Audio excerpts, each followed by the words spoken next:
राधे राधे दोस्तों। जब विचार, प्रार्थना और इरादा सब पॉजिटिव हो तो ज़िंदगी अपने आप पॉजिटिव हो जाती है। भक्त और भगवान का अनोखा रिश्ता।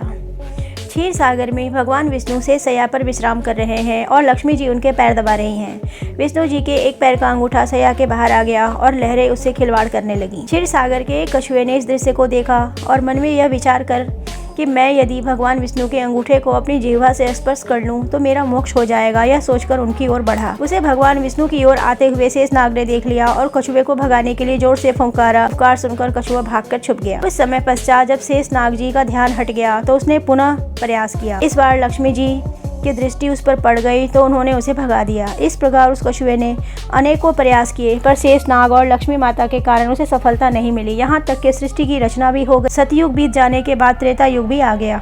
इस मध्य उस कछुए ने अनेक बार अनेक योनियों में जन्म लिया और प्रत्येक जन्म में भगवान की प्राप्ति का प्रयत्न करता रहा।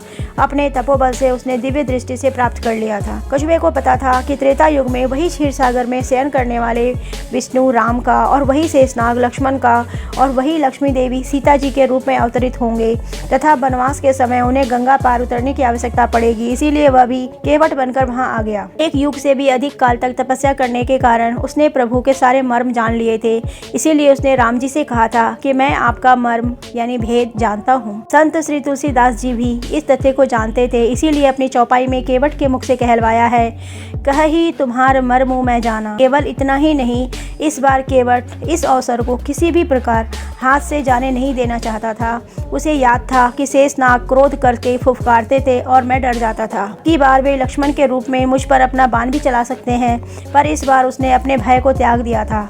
लक्ष्मण के तीर से मर जाना उसे स्वीकार था, पर इस अवसर को खो देना नहीं। इसीलिए विद्वान संत श्री तुलसीदास जी ने लिखा है, हे नाथ, मैं चरण कमल धोकर आप लोगों को नाव पर चढ़ा लूँगा।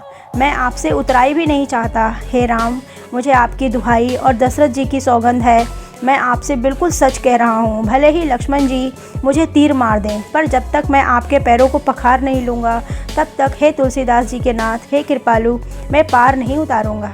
तुलसीदास जी आगे और लिखते हैं, केवट के प्रेम में लपेटे हुए अटपटे वचन को सुनकर करुणा के धाम श्री रामचंद्र जी जानकी और लक्ष्मण की ओर देखकर हंसे, जैसे वे उनसे पूछ रहे हों, कहो अब क्या करूं। उस समय तो केवल अंगूठे को स्पर्श करना चाहता था और तुम लोग इसे भगा देते थे, पर अब तो यह दोनों पैर मांग रहा है। केवट बहुत चतुर था, उसने अपने साथ ही साथ अपने परिवार और पितरों का भी मोक्ष प्रदान करवा दिया। तुलसीदास जी लिखते हैं, चरणों को धोकर पूरे परिवार सहित उस चरणामृत का पान करके उसी जल से पितरों का तर्पण करके अपने पितरों को भवसागर से पार कर फिर आनंद पूर्वक प्रभु श्री रामचंद्र को गंगा के पार भी ले गया। उस समय का प्रसंग है जब केवट भगवान के चरण धो रहे हैं। बड़ा प्यारा दृश्य है। भगवान का एक पैर धोकर उसे निकालकर कठौती से बाहर रख देते हैं और जब दूसरा पैर धोने लगते हैं तो पहला वाला पैर गीला होने के कारण जमीन पर रखने से धूल भरा हो जाता है। केवट दूसरा पैर बाहर रखते हैं, फिर पहले वाले को धोते हैं।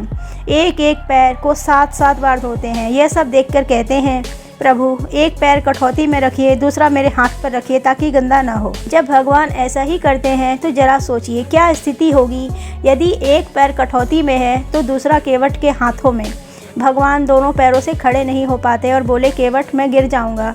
केवट बोला, चिंता क्यों करते हैं भगवान, दोनों हाथों को मेरे सिर पर रखकर खड़े हो जाइए, फिर नहीं गिरेंगे।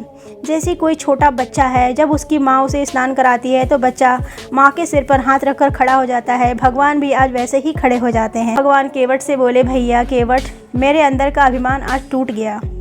केवट बोला, प्रभु क्या कह रहे हैं। भगवान बोले, सच कह रहा हूँ केवट, अभी तक मेरे अंदर अभिमान था कि मैं भक्तों को गिरने से बचाता हूँ। आज पता चला कि भक्त भी भगवान को गिरने से बचा लेता है। दोस्तों, वीडियो को लाइक और शेयर ज़रूर करें। कमेंट में जय श्री राम अवश्य लिखें। Thank you.